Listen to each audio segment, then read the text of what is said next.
Hi Gemini, welcome to Sophquest and happy birthday to you. Hey, I know it's your season and I know we're in a Mercury retrograde in the midst of a pretty massive eclipse season. So Gemini, this is a big pivotal moment in time for you. I know you're probably beginning something new. It's actually going to really rev up and go forward starting next week at your new moon. So put some good manifestation, good thinking out there in the universe. But before next week, this week, it's time to allow Mercury retrograde to slow down your mind just a little bit, because we do have, we have Jupiter and Pisces kind of opening our minds to what is really mysteriously just going to come to pass. And it's one of those things when we're co-creating and trying to manifest in life, you got to let the other part of it, not the part you control, but the universe's part, right? God consciousness, that part. You got to let that mysteriousness just happen and let it be what it will. So we're in that moment where this week, I think, take it easy. Take a break a little bit. You might feel revved up. You might feel your mind racing a little bit. But the best thing for you to do right now, Gemini, is just chill. Relax your mind. Relax your mind and keep going forward. Double check on things a little bit, because you're Mercury, right? Mercury rules Gemini. And so when Mercury's in retrograde, you can be in retrograde a little bit. So you might feel a little tired. You might want to slow down and take it easy, I think, this week. All right, for you this week, we are, for the week of May 31st through June 6th, we are using the Wisdom of the Oracle by Colette Baron Reid. I am going to read from the book for your oracle because I'm going to honor the writing, since we're in Gemini season, the spoken word and the written word. And Colette Baron Reid has beautiful writing. I'm also going to be using the Vision Quest Tarot. It's a Native American deck. It's so beautiful. It is by Guyan, Sylvie Winter, and Joe Dosset. All right? Gorgeous deck. So let's pull you a Wisdom of the Oracle. I did pre-shuffle these, but let's do a little bit more. Thank you for coming to the channel. If you were a Sophquest Synergy subscriber, we have moved house. So if you are subscribed over there, you're going to be getting your readings here now. So if you would, please subscribe here and click on that notification bell. Click, and then you'll get a notification when the new weeklies go up. Okay, so I do a weekly for every sign. And if you want, you can listen to your sun, your moon, your rising, even your Venus sign, whatever you like. So you can have as many videos per week as you enjoy. All right. Card for you, Gemini. Happy birthday. You see my pretty flowers for me behind me? I got beautiful flowers for my birthday, and I was very pleased and happy about that. So I'm sharing them and their beauty with you. Happy birthday, Gemini. For you right now, that's it right there. It is Unfinished Symphony. So you're working on something, getting all the instruments together, trying to play in harmony and do something that you're trying to do. That's beautiful. All right, now I'm also going to shuffle the Vision Quest Tarot and lay a 9th card for you. So while I'm doing that, why don't you take 3 deep cleansing breaths, relax your body, bring down your cortisol, lift up your serotonin and dopamine to clear the mind. It really does make you feel better. Take a breather. All right. That way we can get into synergy together. I believe that in the quantum field, somehow through quantum entanglement, the messages get to the people who need them. I just do. All right, your 9 card. That feels good. There's your first card. All right, we have the 2 of water. All right, and I'll lay the rest. 2 of water, Shaman, which is the Hierophant. We have 7 of air. We have the Daughter of Earth, the 10 of Earth, the Father of Fire. Got a little bit of a mixture here. Ace of Water, beautiful. 8 of Air, Overthinking. Of course, that card's probably going to come out for you, Gemini, all Gemini season. It's the Overthinking card, right? And the Daughter of Air. Okay. Wow, you are really thinking about what it is that you are trying to do and what you need to do. Getting yourself out of too much thinking so that you can move forward in a way that sort of gives you the liberty, I think, and the freedom to do what it is that you're trying to do here. All right, so on the bottom of the deck, yeah, this is what I'm saying. You're letting go of this stressful overthinking, Gemini, and you're going to realize just how detrimental that is for you, I think, during Mercury retrograde. For the Geminis who kind of have that handled, if you've been doing a lot of work and, you know, going inside and thinking about the things that you've been trying to work through when it comes to, you know, your life path, your spiritual journey, your soul journey, what I call the Sophquest, then you might have been really working for a very long time to conquer this. The bottom of the deck, the Ten of Swords. The Ten of Swords is when we're done overthinking something to death, right? That's why the vultures, all right, you've thought it to death. Whatever the negative pattern was in the past, you've thought about it to death. It's over. You're not going to do that anymore. And under that, the breakthrough, Six of Earth. Look at that. With a sunflower in your sun season, your birthday season. And then the 21 world card behind that. Yes, this is an enormous positive change for you, Gemini. You know what you're saying to yourself? You're saying, I'm not going there anymore. I'm not doing that anymore. It doesn't feel good. I don't want it to be in my environment. No more negativity. Not into it. It's time to be positive. It's Gemini season. Time to be playful. Time for some laughter. No more worrying. That's what I think you're telling yourself. So let's read Unfinished Symphony, number 10. Number 10. Okay. Forgive the noise if you can hear it outside. I think there's somebody out there trimming some bushes or something. Okay. Here we have it. Unfinished Symphony by Colette Baron Reid. Unfinished business, an incomplete lesson, lack of closure, or the need to make amends. Okay.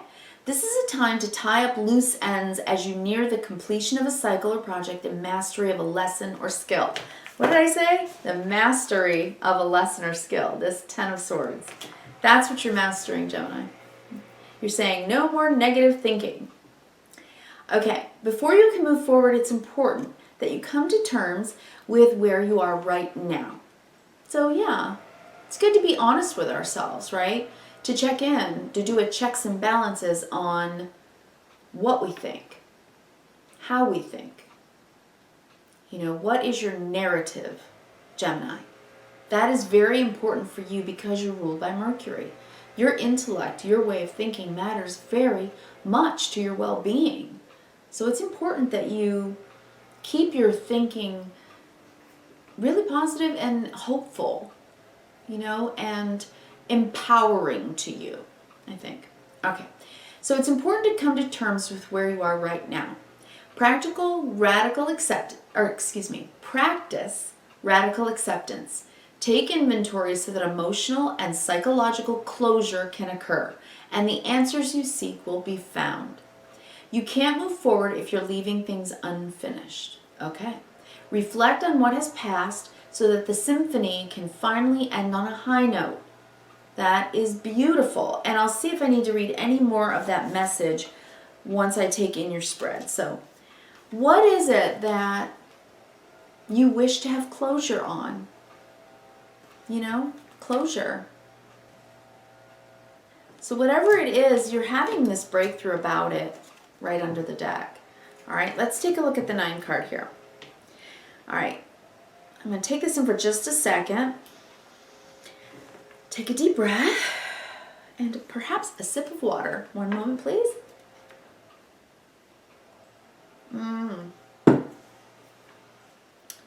All right.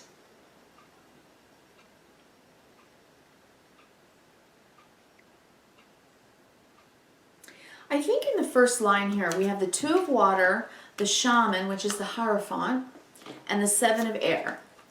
And in this deck, the 7 of swords, they call futility. So there's something that you've thought of for a very long time. You've thought about it. And it just felt somehow like you couldn't figure out an answer. When we see the Seven of Swords, it's usually, I mean, it can be a measure of dishonesty, but it can also be a measure of lack of disclosure, or when you just don't know something and you're trying to figure it out and get the information that you need to get, which could drive you crazy, right? As when you're a Gemini, you want to be able to do your research, find the solution, and you know, solve the problem. That's a Gemini. So I think perhaps we are talking about your narrative here. I think one of the things that you're considering right now is the way that you consider and think about your relationships and how you communicate in your relationships, and the narrative that you're telling yourself about the status of the relationships and how you feel like the communication is either going well or not, right? So maybe you're asking yourself questions like, can I talk to someone about certain things? Can I talk about the things I believe in with the Hierophant card? You know, can I be open-minded and conversational with someone where we're two peas in a pod and we both either agree to disagree or we're on the same page? And can I trust that this other person will accept me as I am? And can they trust me to talk to me in that way, that and know that you know, that I would accept someone just as they are? So I think this is very much about communicating and your narrative, how you think about what it is that you are comfortable communicating with someone. Okay? What are you comfortable communicating? And what maybe is possibly being voided here with the Seven of Air? Because this can be avoiding a truth. It can be avoiding something that needs to be said, to be communicated. And I think that might be why the Unfinished Symphony card is here for you today. I think this week, Gemini, between these eclipses, you're realizing that there's something that's still yet unsaid. That's what I'm getting.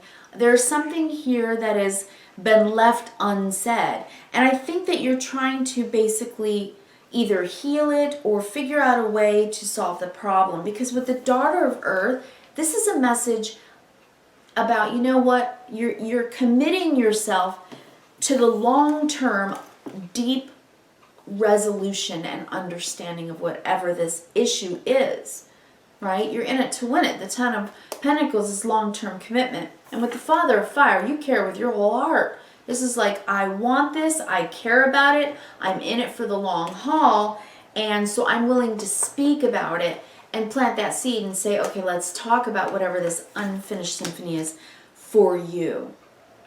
I think it very much has to do with the commitment, right? With the Shaman, this is the Hierophant card. I have to move these aside so I can slide them down here. With the Shaman, you've got the Ten of Pentacles underneath it. This is long-term commitment. And you've been going around and around and around your head about something that needs to be spoken. Okay, with the Two of Water, the Two of Cups, and the Daughter of Earth, right? She's bringing nurturance, nourishment through communication, because the pages are all about things that we communicate. So, you know, talking about it and saying, you know, I'm in this wholeheartedly. Look at this, Two of Cups, right? And I'm willing to bring a new cup of understanding here. So I really think that you're trying to have a conversation with someone here and talk to them in a new way. And talk to them in a way where your narrative really expresses this long-term in it to win it commitment, so that you're not in this anymore, where you're questioning things and not knowing. Because with the Seven of Air, that can lead to a sense of what's the word? lack of transparency. You know, where you can't really just be open like the Father of Fire. Here, open-hearted, right? Just saying what you feel like and having the guts and the gusto to just speak passionately about what it is that you want to talk about. With the Daughter of Air, which is the truth. This is speaking the truth and learning truth. So this is about enlightenment, coming to a closure and solving a problem about something that's been left unsaid and finally saying it out loud. Because that's what this is, the unfinished symphony. And that's why you're here with it. You can't overthink it anymore. You can't question it anymore. You can't let it go unsaid anymore. It is done, done, done with the vultures dead, done. So whatever this is, this symphony is going to play its final note of closure. And you get the breakthrough. And then you get the big world. The closure that you need. Because this relationship, this matters to you. With the shaman above it, the Hierophant, it's what you believe in. It's what you stand for. It's what you've worked on. It's what you're willing to work for. This is big. This is important, and I think it's something that you just need to talk about. Remember this card. This is my cup runneth over. You have a lot of gratitude and a lot of love and a lot of care for this person, and I think with this Two of Cups, all you need to do is come together. Have this conversation. Because together you're a symphony, so no more of this. Gemini, it's the time. It's the perfect time in your season. Happy birthday to you. I wish you kindness, reverence, and gratitude. I hope you have an excellent week. If your birthday is this week, I'm going to sing you my birthday song. It's somebody's birthday, I wonder who. It's someone right there in the room with you, smiling and laughing and waving you. Who? It's somebody's birthday, my goodness, it's you. I'll talk to you next week. Thanks so much. Forgive my bad singing.